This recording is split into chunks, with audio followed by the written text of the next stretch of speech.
전능하시고 자비로우신 하나님 아버지, 은혜와 사랑에 감사와 영광을 올리옵나이다.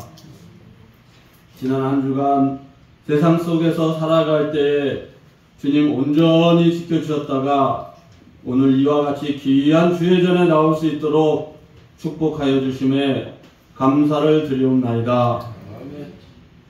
세상을 살아가면서, 아니 지금 이 순간에도 우리는 죄를 지을 수밖에 없는 무능하고 죄 많은 인간이오니, 이러한 저희를 불쌍히 여기사 지은 죄를 용서하여 주시고 용서받은 깨끗한 영으로 하나님 섬기는 주의 신실한 종이 되게 하여 주시옵소서.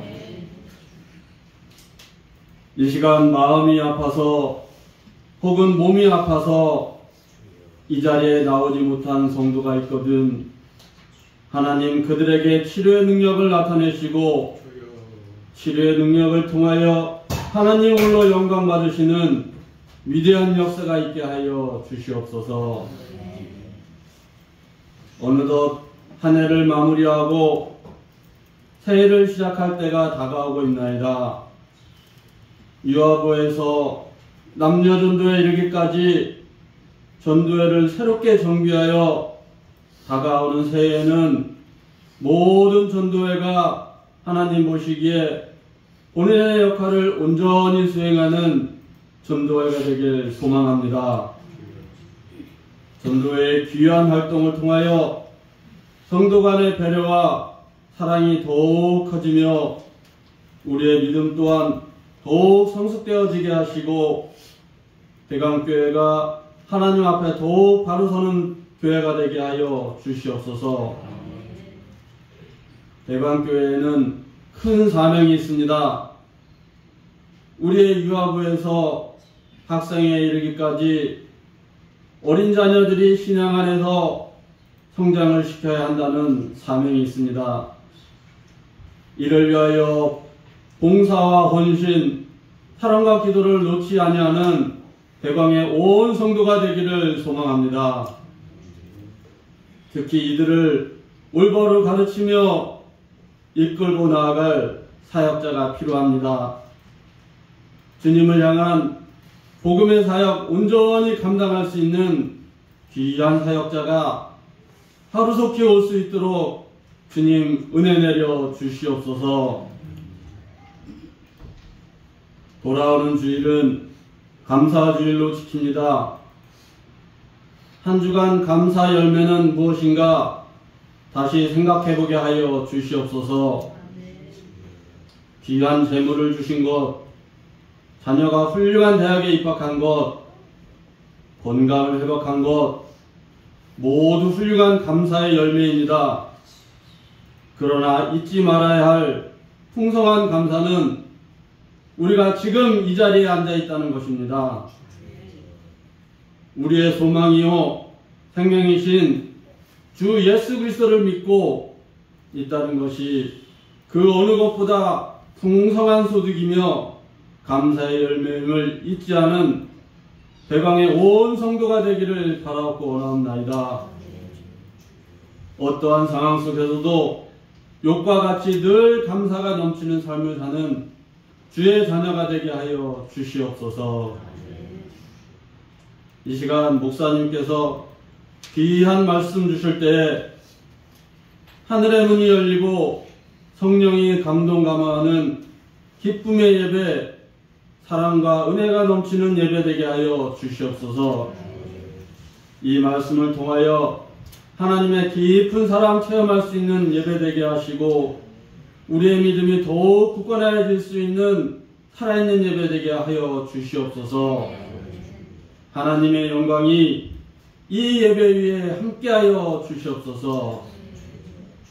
이 예배를 위하여 애쓰고 수고한 모든 주의 자녀들에게 하나님 복주사 수고를 수고로 여기지 아니하는 축복이 임하게 하여 주시고 언제나 주께 봉사할 수 있도록 건강과 물질의 축복 허락하여 주시옵소서.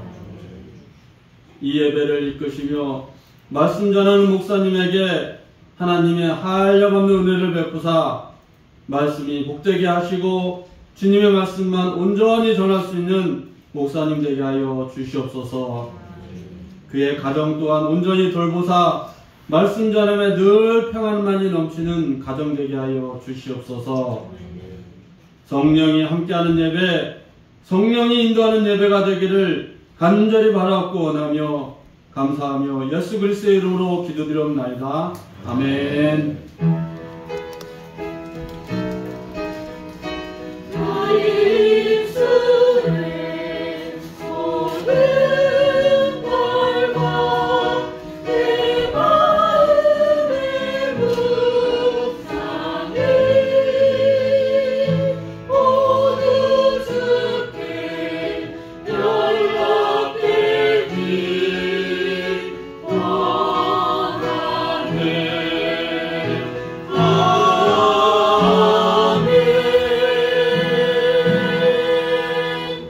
요한복음 11장 40절의 말씀이 됩니다.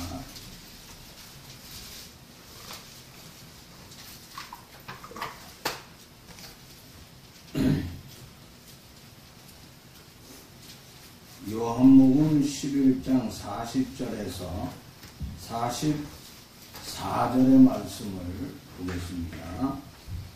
예수께서 이르시되 내 말이 내가 믿으면 하나님의 영광을 보리라 하지 아니하였느냐 하시니 돌을 옮겨 놓으니 예수께서 눈을 들어 걸어보시고 이르시되 아버지여 내가 들으신 것을 감사하나이다. 항상 나를 들으시는 줄 알아나이다. 그러나 나의 말씀하는 것은 둘러싼 눈을 이해함이니 아버지께서 나를 보내신 것을 그들로 믿게 하리라. 이 말씀을 하시고 큰 소리로 나아가시니 죽은 자가 사도를 배로 인체로 나오는데 그 얼굴은 사도를 쌓였다.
주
오늘 요한복음 11장을 봤는데 요한복음에는 예수님이 행하신 놀라운 7가지 기적의 역사가 있습니다.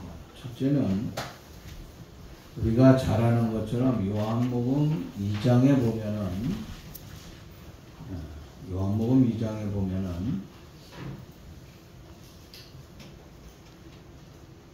안 올려? 안 썼어요. 안 올린 거야? 예수님이 행하신 7가지의 기적을 보면 여러분이 아는 것처럼 예수님이 첫 번째 세상에서 행하신 기적을 요한복음에서 사복음서에서 다 함께 기록하고 있습니다. 요한복음 2장 1절로 11절 말씀 보면은 예수님이 잔치집에 가서 가장 필요한 건 뭐죠? 포도주예요. 포도주가 떨어지는데 어떻게 하면 좋을까 했을 적에 포도주로 물을 떠다 줄 적에 물이 변하여 포도주가 되었네 하는 그 말씀대로 포도주가 아니라 포도주입니다. 포도주를 만드셨습니다. 두 번째 요한복음에서 행하신 기적을 보면은 왕의 신하의 아들을 고쳐주셨다고 하는 것이에요. 왕의 신하가 있는데 죽을 병이 걸렸어요. 예수님 가신다고 할 때 그냥 말씀만 하시면 된다 이거예요. 가서 보니까 아이가 살아났어요. 그때가 몇 시냐 이거예요.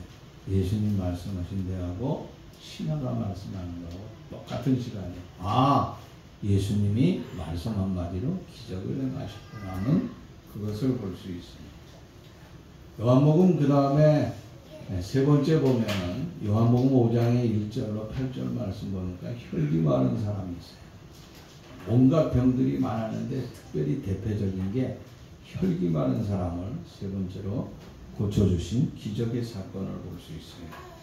그 다음에 요한복음 6장에 보면은 우리 모두가 아는 것처럼 보리떡 5개와 물고기 2마리로 5,000명, 장정을 5,000명이나 먹이고 12강조리가 남았다 하는 5,000명을 먹이신 기적의 사건이 나타났습니다.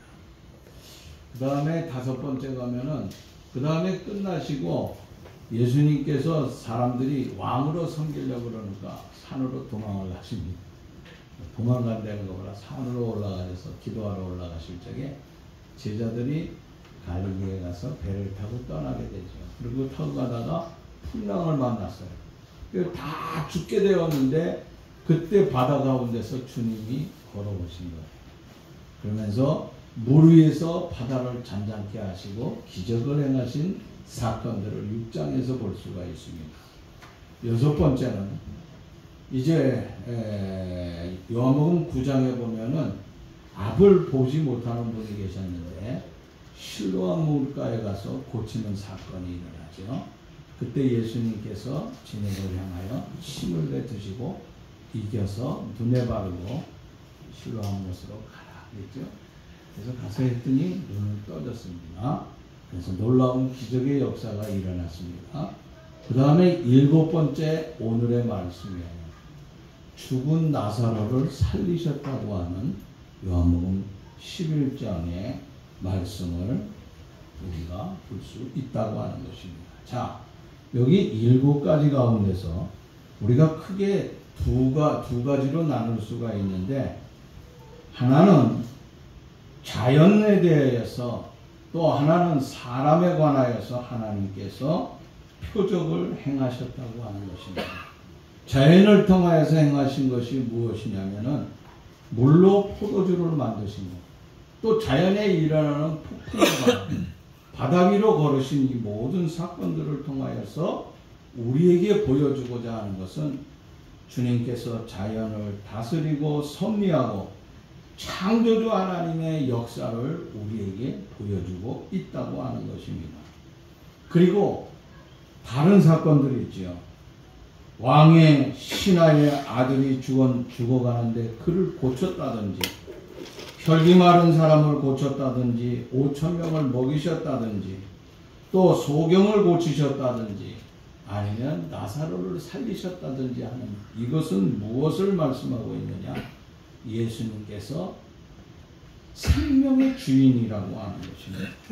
그리고 생명을 주관하시는 자라고 하는 것을 확실하게 밝혀주는 표적을 우리에게 보여주시고 있다고 하는 것입니다.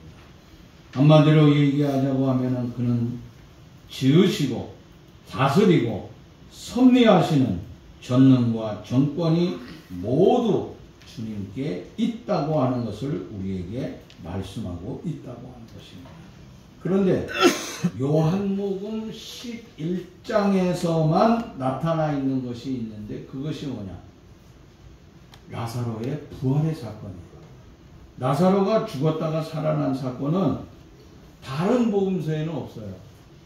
오직 요한복음에만 나타나 있는 큰 표적이라고 하는 것입니다. 주님께서 세상에 계시면서 죽은 사람을 살리신 사건이 3차례나 있습니다. 첫째는 언제입니까? 마가복음 5장 45절 말씀 보니까 야이로의 딸이 죽었어요. 그래가지고 집안이 난리가 났습니다. 그때 당일에 그 죽은 날 바로 그 야이로의 딸을 주님이 살려주셨다고 하는 거예요. 또한 요한복음 7장, 누가복음 7장 15절 말씀 보니까 나인이라고 하는 동네에 사는 과부가 있었는데 그의 아들이 죽었어요. 혼자 사는 것도 억울한데 아들 하나 데리고 살았는데 원통하기 짝이 없어요. 엉엉 울고 난리가 났습니다. 그런데 그 아들을 또한 살리셨다고 하는 사건입니다. 그 다음에 사건을 보면은 뭐냐면은 바로 나사로를 살리셨다고 합니다. 나사로를 살리셨다. 근데 나사로를 살리신 것과 야이로의 딸과 나인성 과부의 아들을 살리신 사건을 통하여서 우리가 보면은 앞에 있는 두 사건은 그때 그날에 있었던 일들이에요. 그런데 나사로는 어떻게 되셨어요? 장사되어 무덤에 나흘이나 있었다고 그랬단 말이에요. 아니 나흘을 위해 살렸다고 하는 거예요. 중동지방 팔레스타인은 덥습니다. 덥기 때문에 그 더위 속에서 시신을 집안에 오래 둘 수가 없어요. 죽으면 그날 바로 장례를 해야 됩니다. 그래서 24시간을 넘기게 아니하고 장례를 치르게 되는 것이 그 당시 환경에 따른 자연의 법이었습니다. 지금과 같으면 무슨 뭐 장의사가 있고 그 다음에 영안실이 있어서 영치하는 이렇게 보호하는 그런 역할도 있지만은 그 당시는 그것이 전혀 되어 있지 아니하니까 그날 바로 장례식을 해야 됐다고 하는 것입니다. 그런데 나사로는 무덤 속에 이미 들어가 버렸어요. 다른 사람들은 무덤에 안 들어갔어요. 무덤에 들어가 있는 것을 살리셨다고 하는 것입니다. 그런데 주님께서 3차례나 죽은 사람을 살리신 사건은 우리에게 무엇을 주고자 하느냐? 장차 주님이 재림하실 때가 되면은 성도의 부활하는 사건들을 우리에게 보여주고 있는 거예요. 그럼 누가 부활하느냐? 이미 죽은 자들이 살아난다고 하는 거예요. 그뿐만 아니라 살아있는 자는 신령한 몸으로 변하여서 주님을 맞이하게 되는 것이 성경의 오늘 가르침이라고 합니다. 또 하나는요, 죽음을 예고하고 살아가고 있는 성도들에게 있어서 죽음이 얼마나 두렵습니까? 그죠? 나만 지도자로서 죽지 않으면 되지 하고 백성들을 갖다 전쟁터에 가 싸워 죽어 하고 내보내는 우리가 그런 삶, 그 위치가 있지 않잖아요. 내보내 그러면 여기 있는 사람 다 끌려가서 죽을 수밖에 없는 거. 얼마나 두렵겠어요. 그런데 죽음이 예고되어 있는 성도들을 향하여서 주님께서 위로를 주고 용기를 주고 있다고 하는 거예요. 그리스도 안에 있는 사람들의 삶이라고 하는 것은 죽음으로 끝나는 것이 아니라고 하는 사실을 우리에게 보여주고 있는 것입니다. 죽음 너머에 뭐가 있어요? 부활이 있어요. 영원한 영생의 삶이 있다고 하는 것입니다. 나사로는 주님과의 어떤 관계입니까? 친구라고 했었죠. 내 친구라고 하죠. 얼마나 밀접한 관계를 가지고 있는지 몰라요. 그런데 죽었다고 하는 비보가 예수님에게 전달이 돼서 나흘이나 걸려서 갔어요. 그런데 나사로 동네에는 난리가 났습니다. 예수님이 오니까 엉엉 울면서 마리아와 마르다 너희들은 어떻습니까? 주님, 우리 오라버니가 세상 떠났어요. 세상 떠났어요. 그럼 이거 응? 그러니까 이 너희들은 어때요? 끝났다 이거야 이제. 도저히 무슨 기적의 역사는 일어나지 아니하리라 하는 생각을 하고 있었다. 그래서 이미 무덤 속에 장례지냈습니다 하고 표현했어요. 우리는 여기서 내 생각이라든지 내 경험이라든지 이런 모든 것을 통하여서 어떻게 하느냐, 그냥 내가 잘 믿는 것 같았는데 위기 속에서 주님의 능력을 막고 있다고, 주님의 능력을 막고 있다고 하는 거예요. 여러분, 우리의 상식으로 얘기한다고 하면 사람이 갑자기 쓰러졌어요. 죽은 거잖아요. 그럼 살리려면 우리 생각으로 어떻게 해야 돼요? 우리가 배운 대로 인공호흡을 해야 돼요. 아니면은 이건 뭐라고 해요? 심장 충격기인가? 딱 갖다 대요. 확! 그래서 일어나는 경우가 있어요. 이렇게 돼서 일어난다고 하면 살겠지만은, 아니, 죽은 사람이 그것도 나흘이나 된 사람, 더운 날씨에 나흘이나 됐는데 살아난다고 하는 것이 불가능하다고 하는 것이 우리의 생각이라고 하는 것입니다. 이것이 사람의 상식이라고 하는 것입니다. 하나님의 능력은 죽은 지 10분이 지나도 또 나흘이 됐느냐 1000년이 됐느냐 만년이 됐느냐가 문제가 아니라고 하는 거예요. 주님이 어떻게 합니까? 무에서 유를 만드시고 온 세상을 다스릴 뿐만 아니라 시간과 공간 아무 관계가 없다고 하는 것이에요. 오늘 말씀 속에서 보면 돌을 옮겨 놓으라 그랬어요. 44절 3절 말씀 큰 소리로 나사로야 나오라 하고 외쳤어요. 44절 말씀은 죽은 자가 수족을 배로 동인채로 나오는데 얼굴이 수건에 쌓였다 그랬어요. 그런데 예수님이 44절 끝에 자 풀어놓으라 그랬습니다.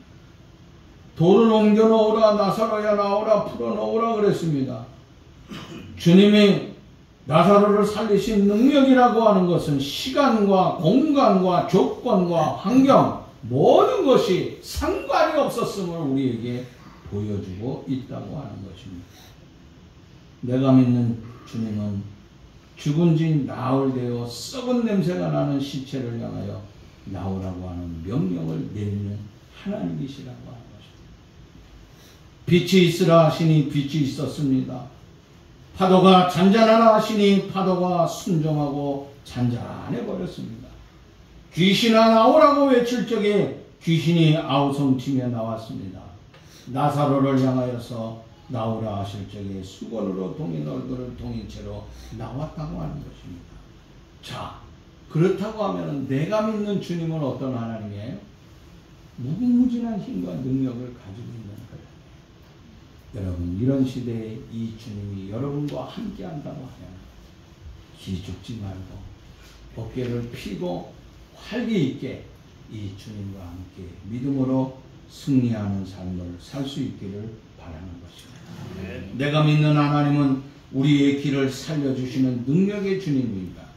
힘있게 믿음으로 아름답게 걸어갈 수 있기를 바라는 것입니다. 오늘 41절 42절의 말씀에 주목해야 될 말씀 41절의 말씀을 먼저 봅니다. 돌을 옮겨 놓으니 예수께서 눈을 들어 우러러 보시고 이르시되 아버지여 내 말을 들으신 것을 감사하나이다. 42절 말씀 보면은 항상 내 말을 들으시는 줄을 내가 알았나이다.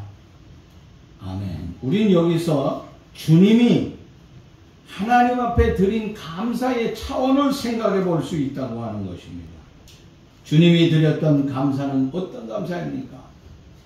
우리는 하나님 우리 아이가 배고파 죽겠어요. 이 아이에게 배고프지 않도록 먹을 것을 허락해 주세요 하면서 기도할 때가 있었습니다. 우리 아이가 취직을 해야 되는데 하나님 취직할 수 있도록 도와주세요. 병을 고쳐주세요. 나 돈 좀 벌어야 되겠어요. 돈 벌게 해주세요 하면서 기도할 적이 많습니다. 그러나 주님의 기도는 어때요? 오늘 말씀해 보면 내 말을 들으신 것을 감사하나이다. 그리고 42절에 보면 항상 내 말을 들은 것, 항상 내 말을 들으신 걸 감사합니다. 항상 내 말을 들으심을 감사합니다. 자, 이 말씀을 통하여서 잠깐 한 1, 2분 동안만 잠깐 더 말씀을 생각해 봅니다. 첫째, 이 말씀을 통하여서 감사하는 것이, 감사할 때 어떤 역사가 일어나는가 하는 것인가. 첫째, 41절 말씀을 보면 이렇게 말씀합니다. 눈을 들어 우러러보시고. 눈을 들어 우러러보셨다 그랬습니다. 여러분, 어려운 환경 속에서 그가 어떻게 감사할 수 있었습니까? 주님, 우러러 하늘을 봤다 하는 거예요. 하늘을 봤다고 하는 거, 눈을 들어 우러러 봤는데 그 하늘은 어떤 하나님입니까? 그 하늘은 해와 달입니까? 가을에 화창한 하늘입니까? 아니에요. 하나님이 계시는 그 하나님을 우러러 보았다고 하는 것이에요. 여기 마리아와 마르다는 그 죽음을 통하여서 무엇을 바라보았습니까? 세상을 바라봤어요. 내 현실의 삶의 속에서 내 절망의 삶을 바라봤다고 하는 것이에요. 무덤을 바라봤어요. 죽음을 바라봤어요. 내 인생의 실패를 바라봤다고 하는 것입니다. 그러나 나흘이 되어서 장사 지낸 지 나흘이 되었을 적에 주님께서는 이미 그 죽은 것을 모르는 것이 아니에요. 소식을 다 들었어요. 알고 계세요. 그리고 이곳에 와서 눈을 들어 하늘을 바라보았다고 하는 것입니다. 사랑하는 여러분들이요, 오늘 우리들의 삶들 속에서 우리의 감사는 어떤 감사입니까? 마리아와 마르다와 같이 세상을 보면서 나 이거 주셔서 이렇게 되었으니까 감사합니다. 내 아들과 내 딸이 이렇게 되었으니까 얼마나 감사한지 모릅니다. 이런 감사를 드립니다. 자, 결말이 나질 않았어요. 그런데 우리는 결말을 통하여서 감사해요. 결말이 나쁘면 어떡합니까? 좌절하고 낙심하는 거예요. 죽었어요. 끝났어요. 어떻게 할 길이 없어요. 하면 좌절하고 땅을 치고 옵니다. 주님은 나와 언제든지 내 말을 들으신 것을 감사합니다. 아니, 지금 일어나지도 않았는데 감사합니다. 여러분, 오늘 우리의 감사는 어떤 감사해야 되느냐, 어떻게 세상을 살아야 되겠느냐 하는 것을 보여주고 있어요. 마르다와 마리아의 삶, 세상의 현실을 바라봤다고 하는 것입니다. 그런 주님께서는 마지막에 십자가에 달려 돌아가시면서도 우러러 여호와 하나님을 바라보았다고 하는 것입니다. 여러분, 하늘을 바라본다고 하고 여호와 하나님을 바라보는 인간이라고 하는 것이, 제가 뭐라고 했습니까? 헬라어로다가 안드로포스라고 그랬는데, 안드로포스라고 하는 것은 우리말로 얘기하면 위를 바라본다. 우리가 위를 바라본다고 하는 것은 뭐냐면, 저 가을의 청명한 하늘을 바라보면서 야, 청고마비의 계절이 왔다, 이게 아니라고 하는 거예요. 그 위에 저 달이 떴네, 저 달을 보고 감사하라고 하는 것이 아니에요. 해가 떴으니까, 해가 있으니까 감사하라고 하는 것이 아니라고 하는 거예요. 그 위에 역사하시는, 그 모든 우주 만물을 역사하시는 여호와 하나님을 바라볼 줄 알아요. 주님과 같은 아름다운 감사가 있기를 간절히 바랍니다. 그러면서 41절 말씀 보면 감사의 내용을 봅니다. 내 말을 들으신 것을 감사합니다. 42절, 항상 내 말을 들으시는 줄을 내가 알았나이다. 자, 여기 이 말씀, 내 말을 들으신 것을 감사하고 항상 내 말을 내 말을 항상 여러분, 저와 여러분들이 하나님 앞에 별거 아닌 것 같지만은 간구하는 그런 것들 하나하나 항상 하나님께서 듣고 계신다고요. 오늘도 우리의 모든 것을 다 하신 주님께서 내가 어떤 사건이 일어난 후에 감사가 아니라 사건이 일어나기 전에 주님은 감사했어요. 인간의 감사와 전혀 다른 모습을 볼 수가 있어요. 저와 여러분들은 오늘 어떤 감사를 드려야 되겠습니까? 우리가 진정 세상에 있으면서 미리 감사를 드릴 줄 아는 그런 아름다운 삶. 저와 여러분들 속에는 무엇이 늘 있습니까? 우리의 풍족한 것은 아마 전 세계에서 기독교라고 하는 것 중에서도 대한민국만이 말씀이 충만하다고 합니다. 그리고 우리나라는요, 하나님의 말씀을 어디서든지 들을 수가 있어요. 내가 그냥 쉽게 접근할 수가 있어요. 그런데 우리나라 사람들이 또 이 말씀에 어떻게 돼요? 굶주려 가고 있다고 합니다. 참 안타까운 사건이에요. 풍년 속에 굶주려 간다고 말씀이 풍부한데도 굶주려 가고 있습니다. 여러분, 미국 사람들은요, 미국 사람들이 제일 좋아하는 게 뭔지 아닙니까? 음료수 가운데 식사하면서도 코카콜라를 빠집니다. 오죽하면은 그거 먹는 거 금해야 될 정도로, 응? 우리가 마약하지 말라고 할 정도로, 그건 아니겠지만은 전 세계에 코카콜라를 퍼뜨렸어요. 아마 평양에도 코카콜라는 아마 있을 것 같은데 안 가봤지만, 심지어 죽은 미국 사람들은요, 죽었을 적에요, 코카콜라 갖다가 입에 넣어 그럽니다. 그러면 살아난다. 미국 사람들의 부활은 뭘 갖다 넣어야 돼요? 예수의 이름으로 나오라가 아니라 코카콜라 부어놓으면 살아요. 우리는 말씀이 얼마나 풍부한지 몰라요. 이 풍부한 말씀이 있음에도 이 말씀을 감사하지 못합니다. 흉년 속에 아주 허덕이고 살아가고 있다고 하는 것이 얼마나 안타까운지 모릅니다. 내가 왜 이 말씀을 드리느냐?